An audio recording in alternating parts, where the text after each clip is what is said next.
അതുപോലെ തന്നെ അവരെ ചൂഷണം ചെയ്യുന്ന മറ്റു മേഖലകളാണ് അവരുടെ പല കടകളിലും സാധനങ്ങൾ വിൽക്കുന്നവർ. അവർക്ക്, അതായത് അതിഥി തൊഴിലാളികൾ വാങ്ങിക്കുന്ന സാധനങ്ങൾക്ക് അമിതമായ വില ഈടാക്കുകയും അതുപോലെ തന്നെ ചില ഇടങ്ങളിൽ അതിഥി തൊഴിലാളികൾ താമസിക്കുന്ന ഇടങ്ങളിൽ ആ സ്ഥാപനങ്ങളുടെ അല്ലെങ്കിൽ ആ വീടുകളുടെ ഉടമ തന്നെയാണ് കട നടത്തുന്നത് എങ്കിൽ ആ കടയിൽ നിന്ന് മാത്രമേ സാധനം വാങ്ങാവൂ എന്നുള്ള നിർബന്ധ ബുദ്ധി.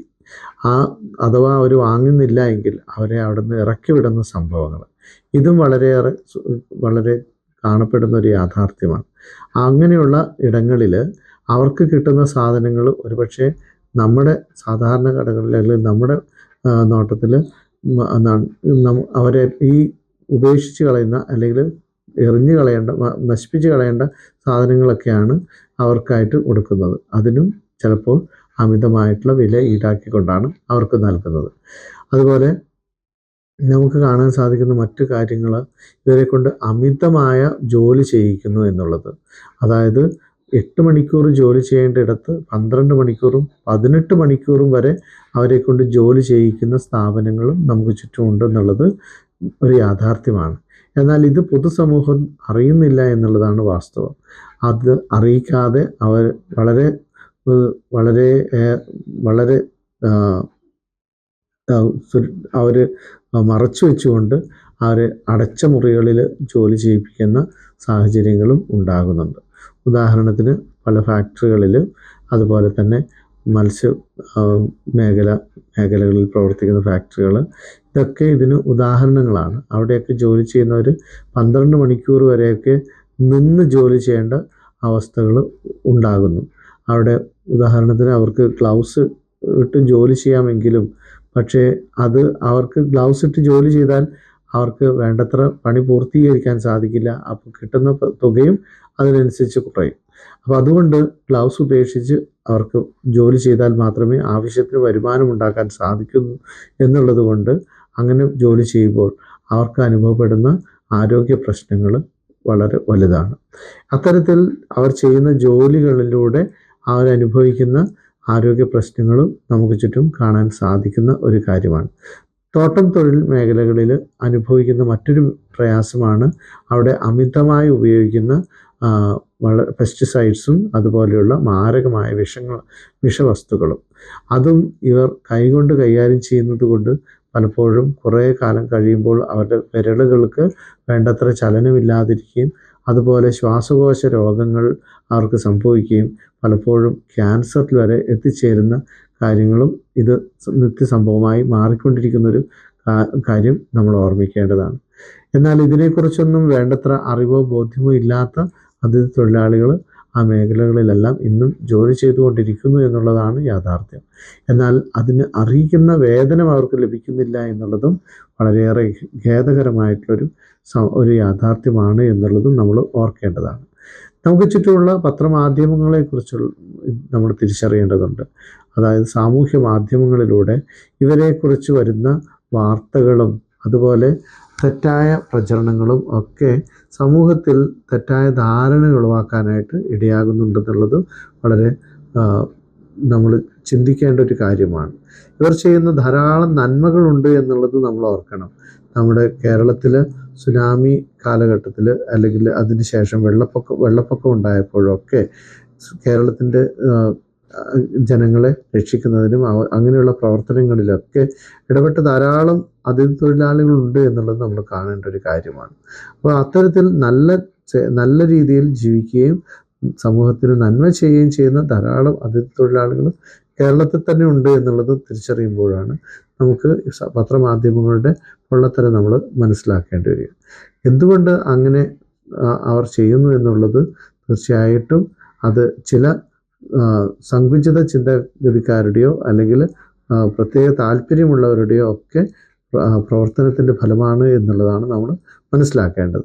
ഭൂരിഭാഗം വരുന്ന ജനങ്ങളും അതിഥി തൊഴിലാളികളായി എത്തുന്ന ജനങ്ങളും അവർ സമൂഹത്തിൽ ആയിരിക്കുമ്പോഴും അവർ സമൂഹത്തിൽ നല്ല മാന്യമായ ജീവിതം, സ്തുത്യർഹമായ ജീവിതം കാഴ്ചവെച്ചുകൊണ്ടാണ് മുന്നോട്ട് പോകുന്നത്. അവർ ഇന്ന് നമുക്ക് ചുറ്റും കാണുമ്പോൾ അവരുടെ ശ്രദ്ധ ജോലി ചെയ്യുക, സമ്പാദിക്കുക, കുടുംബത്തെയും അവരുടെ മറ്റു ബന്ധുക്കളെയും സുരക്ഷിതരാക്കി തീർക്കുക, നല്ല മാന്യമായ ജീവിതം അവർ കെട്ടിപ്പടുക്കുക എന്നതാണ് പ്രധാനമായിട്ടും അവരുടെ ലക്ഷ്യം. അതിനുവേണ്ടി മാത്രമാണ് അവരിവിടെ വരുന്നതും അധ്വാനിക്കുന്നതും ഒക്കെ.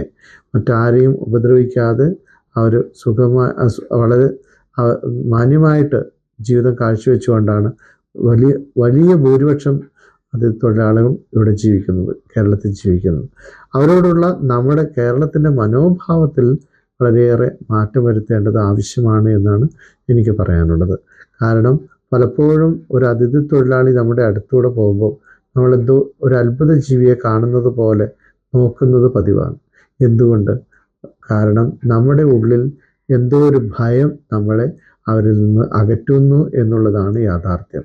ഈ അതിഥി തൊഴിലാളി വിശ്വസിക്കാൻ പറ്റില്ലാത്തവനാണ്, അവനൊരു പക്ഷേ പിടിച്ചു പറിക്കും, ഒരുപക്ഷെ ഉപദ്രവിക്കും എന്നുള്ള തെറ്റായ ചിന്താഗതികൾ നമ്മുടെ പലരുടെയും ഉള്ളിൽ നിലനിൽക്കുന്നതിന് അല്ലെങ്കിൽ ഉണ്ടാകുന്നതിന് പത്രമാധ്യമങ്ങളും അതുപോലെ സാമൂഹ്യ മാധ്യമങ്ങളും ഒക്കെ ഇടയാക്കിയിട്ടുണ്ടെന്നുള്ളതാണ് നമ്മൾ തിരിച്ചറിയേണ്ട ഒരു യാഥാർത്ഥ്യം. ഈ അവസരത്തിൽ ഒരു സംഭവം സൂചിപ്പിക്കാൻ ആഗ്രഹിക്കുകയാണ്. ഞങ്ങളിവിടെ ഇൻറ്റേൺഷിപ്പിന് വന്ന MSW സ്റ്റുഡൻസിൻ്റെ ഉള്ളുണ്ടായ ഒരു പ്രത്യേകത. ഇന്ത്യയിൽ ധാരാളം കുട്ടികൾ ഇൻറ്റേൺഷിപ്പിന് കടന്നു വരാറുണ്ട്. പല കോളേജുകളിൽ നിന്നായി BSW കുട്ടികളും MSW പഠിക്കുന്ന കുട്ടികളും ഇവിടെ എത്തിച്ചേരാറുണ്ട്. അവരിലുണ്ടായ അവരുടെ ചിന്താഗതിയിൽ, അവരുടെ മനോഭാവത്തിൽ, കാഴ്ചപ്പാടുകളിലുണ്ടായ ഒരു മാറ്റം എടുത്തു പറയാനായിട്ട് ഞാൻ ആഗ്രഹിക്കുകയാണ്. അവരുടെ വീടിന് ചുറ്റും അതിഥി തൊഴിലാളികൾ താമസിക്കുന്നുണ്ട്.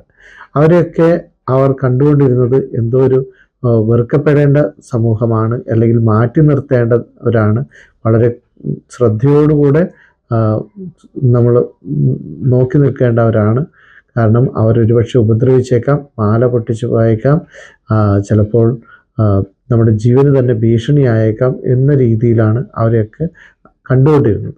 എന്നാൽ ഇവിടെ വന്നതിന് ശേഷം അവർ അവരുടെ ഫീൽഡ് വർക്കിൻ്റെ ഭാഗമായിട്ട് അവർ പല സ്ഥലങ്ങളിലും അതിഥി തൊഴിലാളികളെ ചെന്ന് കാണുകയും അവരോട് സംസാരിക്കുകയും തുടർന്ന് അവരുമായിട്ടുള്ള നല്ല ബന്ധം കാത്തു സൂക്ഷിക്കുകയും അങ്ങനെയുള്ള ഇടങ്ങളിൽ അവർക്ക് ലഭിച്ച സ്വീകരണവും അവർ നമ്മുടെ കുട്ടികളോട്, വിദ്യാർത്ഥിനികളോട് അവർ കാണിച്ച മാന്യതയും ബഹുമാനവും ഒക്കെ അവരെ അത്ഭുതപ്പെടുത്തുന്നതായിരുന്നു എന്ന് അവർ പിന്നീട് പറയുകയുണ്ടായി. അങ്ങനെ വെറുക്കപ്പെടേണ്ടവരോ അല്ലെങ്കിൽ മാറ്റി നിർത്തപ്പെടേണ്ടവരോ അല്ല, ഒരുപക്ഷെ നമ്മുടെ സമൂഹത്തിൽ കാണുന്നതിനേക്കാളേറെ മാന്യതയും ബഹുമാനവും അവർ നമുക്ക് നൽകുന്നുണ്ട് എന്നുള്ളതാണ് അവർ മനസ്സിലാക്കിയ കാര്യം. അവരെ വിളിച്ചിരുത്തി അവർ ഭക്ഷിക്കുന്ന ഭക്ഷണത്തിൻ്റെ ഒരു പങ്ക് അവരുമായിട്ട് പങ്കുവയ്ക്കാൻ ആവശ്യപ്പെടുകയും അങ്ങനെ മാന്യമായ രീതിയിൽ അവരെ ചെറിയ മുറികളാണെങ്കിൽ അവിടെ സ്വീകരിക്കുകയൊക്കെ ചെയ്യുന്ന അതിഥി തൊഴിലാളികൾ കണ്ടപ്പോൾ ഈ ഒരു ആ വ്യത്യാസം അവർ തിരിച്ചറിയുകയും സമൂഹത്തിൽ പ്രചരിപ്പിക്കപ്പെടുന്ന തെറ്റായ ധാരണകൾ തിരുത്തേണ്ടത് അത്യാവശ്യമാണ് എന്ന് അവർക്ക് ബോധ്യപ്പെടുകയും ചെയ്തിട്ടുണ്ടായിരുന്നു. അത്തരത്തിലുള്ള കാര്യങ്ങൾ അവർ പലരും ഇവിടെ വെളിപ്പെടുത്തിയിട്ടുള്ളതാണ്.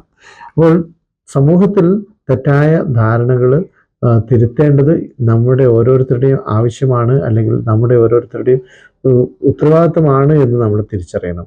അവരും നമ്മുടെ സഹോദരന്മാരാണെന്നുള്ള ബോധ്യത്തോടുകൂടെ അവരെ സ്വീകരിക്കുവാനും ഉൾക്കൊള്ളുവാനും അവരെ മനസ്സിലാക്കാനും നമുക്ക് സാധിക്കുമ്പോൾ അവരുടെ സന്തോഷകരമായ സേവനം നമുക്ക് ലഭിക്കും.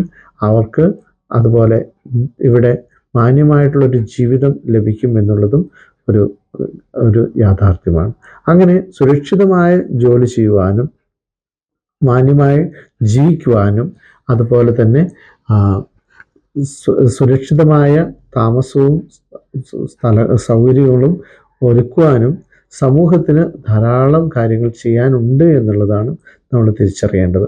അത്തരത്തിൽ അതിഥി തൊഴിലാളികളുടെ ജീവിത മേഖലകളിൽ, അവരുടെ കുടുംബ മേഖലകളിലൊക്കെ വ്യത്യാനം വരുത്താനും അങ്ങനെ കേരളത്തിലെ ജനങ്ങളും അവരും തമ്മിലുള്ള നല്ലൊരു ബന്ധം, വളരെ സൗഹൃദം സ്ഥാപിച്ചെടുക്കുവാനും ഞങ്ങളുടെ ജീവിയുടെ പ്രവർത്തനങ്ങൾ പല വിധത്തിലും കാരണമാകുന്നു എന്നുള്ളതാണ് ഞങ്ങൾക്കേറെ സന്തോഷം നൽകുന്നൊരു യാഥാർത്ഥ്യം. അതുപോലെ ഇവരുടെ ഇടയിൽ പ്രവർത്തിക്കുമ്പോൾ നമുക്ക് അനുഭവപ്പെടുന്ന വലിയൊരു സന്തോഷം എന്നത് അവരുടെ ആ ഊഷ്മളമായ ഇടപെടലുകളാണ്. നമ്മളുമായിട്ട് ഇടപെടുമ്പോൾ അവർ നമ്മളുടെ സൗഹൃദം പങ്കുവയ്ക്കുകയും അതോടൊപ്പം തന്നെ അവർ സഹകരിക്കുകയും ഒക്കെ ചെയ്യുമ്പോൾ അത് വലിയൊരു ഒരു സന്തോഷം നൽകുന്നൊരു കാര്യമാണ്. അതുപോലെ തന്നെ ചിലരെങ്കിലും നമ്മളോട് സഹകരിക്കാതിരിക്കുന്നെങ്കിൽ അതിന് അവരുടെ ജീവിത അനുഭവങ്ങൾ തന്നെയാണ് അതിന് കാരണമെന്നും പലപ്പോഴും ഞങ്ങൾക്ക് തോന്നിയിട്ടുണ്ട്. അവർക്ക് മോശമായ അനുഭവങ്ങൾ കേരളത്തിൽ നിന്ന് തന്നെ ഉണ്ടായതിൻ്റെ പശ്ചാത്തലത്തിൽ ആയിരിക്കാം പലപ്പോഴും പലരും അങ്ങനെ ഇടപെടുന്നത് എന്നും ഞങ്ങൾക്ക് മനസ്സിലായിട്ടുള്ളൊരു കാര്യമാണ്. അതുകൊണ്ട് നമ്മൾ മനസ്സിലാക്കേണ്ടത് ഒരു സുരക്ഷിതമായിട്ടുള്ളൊരു സമൂഹം അല്ലെങ്കിൽ ഉണ്ടാകണമെങ്കിൽ, രൂപപ്പെടണമെങ്കിൽ നമുക്ക് അവരോടും അത്തരത്തിൽ മാന്യമായ ബഹുമാനത്തോടുകൂടെ ഇടപെടുവാനായിട്ട് നമുക്ക് സാധിക്കണം എന്നുള്ളതാണ് സമൂഹം മനസ്സിലാക്കേണ്ട ഒരു വലിയൊരു യാഥാർത്ഥ്യം.